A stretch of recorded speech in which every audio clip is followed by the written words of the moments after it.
Typhoid Mary. She knew she was killing people, and she never stopped cooking. Mary Mallon was a cook, a good one. She worked for wealthy families in New York City at the turn of the 20th century, and her specialty was peach ice cream, a delicate dessert served cold, never heated, passed from her hands directly to her employers' mouths. There was just one problem. Everywhere Mary worked, people got sick. Fever, diarrhea, death. Between 1900 and 1907, she worked for 8 families. 7 experienced typhoid outbreaks. But by the time anyone connected the dots, Mary had already moved on. No forwarding address, no trace. In 1906, a sanitary engineer named George Soper was hired to investigate an outbreak in Oyster Bay. 6 of 11 people in a wealthy banker's household had fallen ill. Soper traced every source: water, food, shellfish, nothing. Then he found the common thread: the cook, a tall Irish woman who had left the household shortly after the outbreak began. Soper tracked Mary down in Manhattan. He explained what he had discovered and asked for samples to prove his theory. But Mary grabbed a carving fork and chased him out of the kitchen. When authorities finally came to arrest her in 1907, it took 5 police officers and a female doctor who had to physically sit on top of her in the ambulance. During questioning, Mary admitted she almost never washed her hands. At the time, even many doctors didn't fully accept germ theory. Tests confirmed the truth. Mary was a typhoid factory. Her gallbladder was producing Salmonella typhi bacteria by the millions, and she was completely asymptomatic. She felt healthy. She looked healthy. But everything she touched with her unwashed hands became a death sentence. She was quarantined on North Brother Island for 3 years. In 1910, the health department released her on one condition: never work as a cook again. 5 years later, an outbreak erupted at Sloan Maternity Hospital in Manhattan. 25 people infected, 2 dead. Doctors, nurses, new mothers. The cook's name was Mary Brown. It was Mary Mallon. She was sent back to North Brother Island, this time for good. She spent the next 23 years in isolation, a total of 26 years of her life imprisoned without trial. She died in 1938. An autopsy found live typhoid bacteria still thriving in her gallbladder. The final count? At least 51 infections, possibly over 120. And here's what makes it unforgivable. After 1907, she knew exactly what she was. She just didn't care. The Siege of Caffa.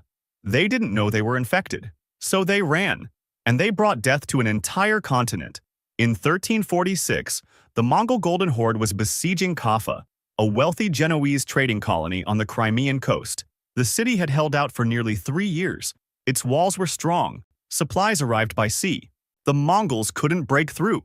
Then plague arrived in the Mongol camp. Soldiers began dying by the thousands. Swellings appeared in their armpits and groins. Fever followed. Then death, sometimes within hours. The army that had conquered half the known world was being destroyed by something invisible. According to the Italian notary Gabriele de Mussi, the Mongol commanders made a desperate decision. They loaded their plague dead onto trebuchets, massive siege engines capable of hurling hundreds of pounds, and launched the corpses over the walls. The defenders tried to dispose of the bodies, dragging them to the sea. But it was already too late.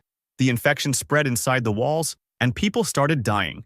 The siege ended in 1347 when the Mongols, decimated by disease, finally withdrew. The Genoese had survived, but then they made the mistake that killed a continent. They fled. Hundreds of merchants, sailors, and families boarded ships bound for Constantinople, Venice, Genoa, and other Mediterranean ports. They thought they were escaping death, but they didn't realize they were carrying it with them.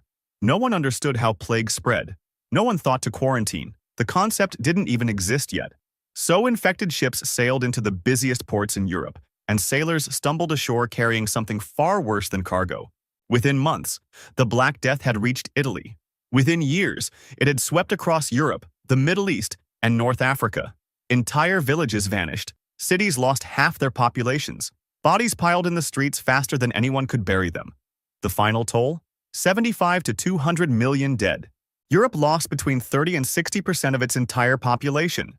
The Mongols may have thrown the first bodies, but the merchants who fled Caffa, desperate, terrified, completely unaware, carried the plague across the sea and into the heart of civilization.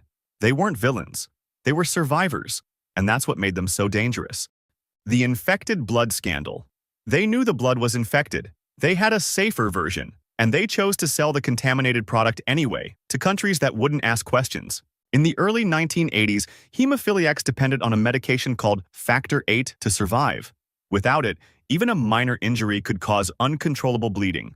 The drug was revolutionary. It was also made by pooling blood plasma from up to 60,000 donors per batch. And that was the problem. Pharmaceutical companies paid for plasma. The cheapest sources were the riskiest: prison inmates, intravenous drug users, men from urban gay communities, and other high-risk populations no one fully understood yet. One infected donor could contaminate an entire batch, and thousands of batches were shipped worldwide. By 1982, the CDC reported hemophiliacs contracting a mysterious new disease. By January 1983, internal documents show Bayer's Cutter Biological Division acknowledged strong evidence that AIDS was transmitted through plasma products. By March, the CDC publicly warned that blood products appeared responsible for AIDS among hemophiliacs. In May 1983, a competitor began producing heat-treated Factor VIII, a version that killed the virus. Bayer followed in February 1984, releasing the safer product in the United States and Europe. But they didn't destroy the old stock. Internal documents revealed what happened next. Cutter continued manufacturing the older, untreated medicine for months. When a Hong Kong distributor asked about the newer product, Cutter told them to use up stocks of the old one first.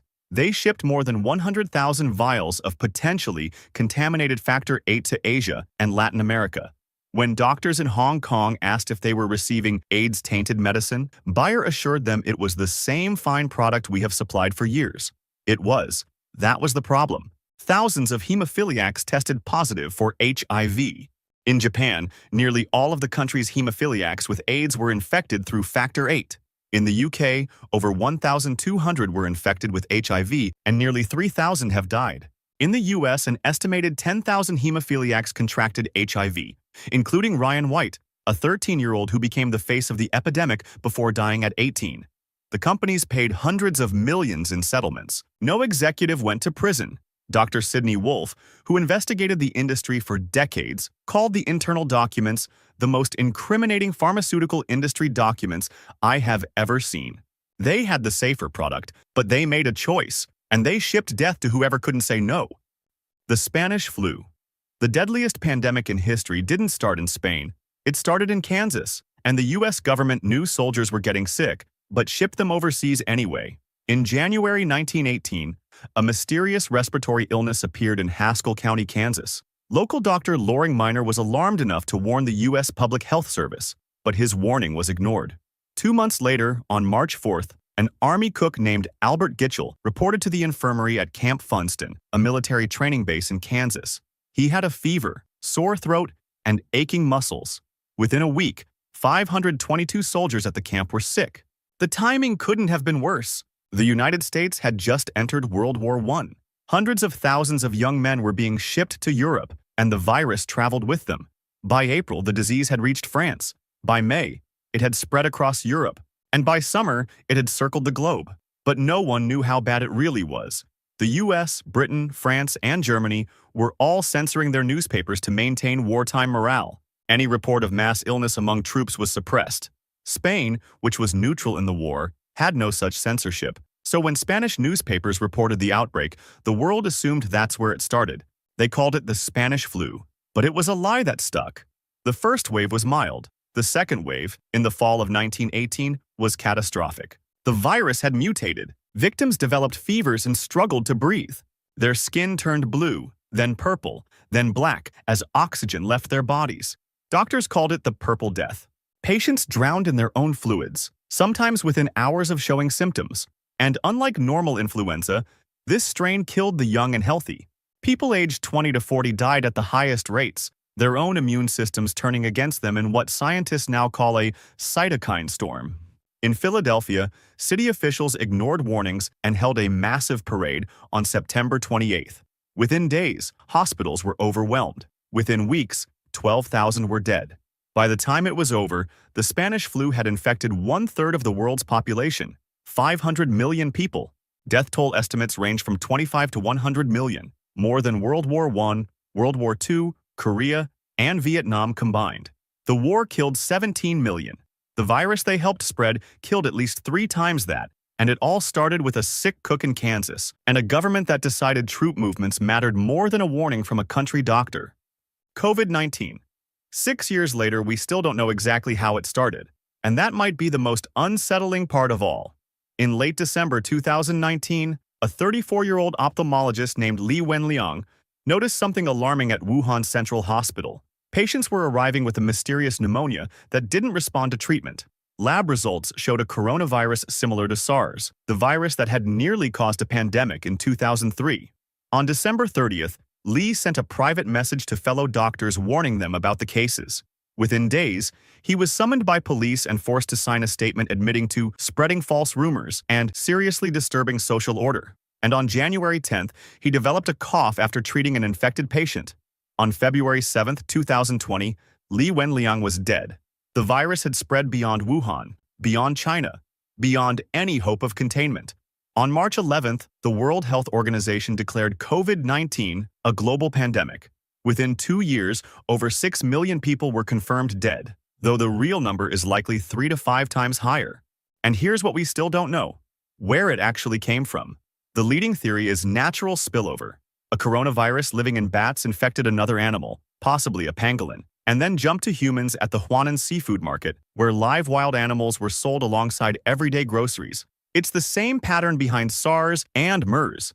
Scientists had been warning since 2007 that bat coronaviruses were a time bomb waiting to explode. But there's another theory. The Wuhan Institute of Virology, located just miles from the market, was actively researching bat coronaviruses. Some investigators believe the virus may have accidentally leaked from the lab during research. The U.S. intelligence community remains divided. No definitive proof exists either way. What we do know is this: in the critical early weeks, information was suppressed. Doctors were silenced. The wet market was sanitized before scientists could collect samples. And by the time the world understood what was happening, the virus was already everywhere. COVID-19 killed millions. It shut down economies, overwhelmed hospitals, and changed how we live.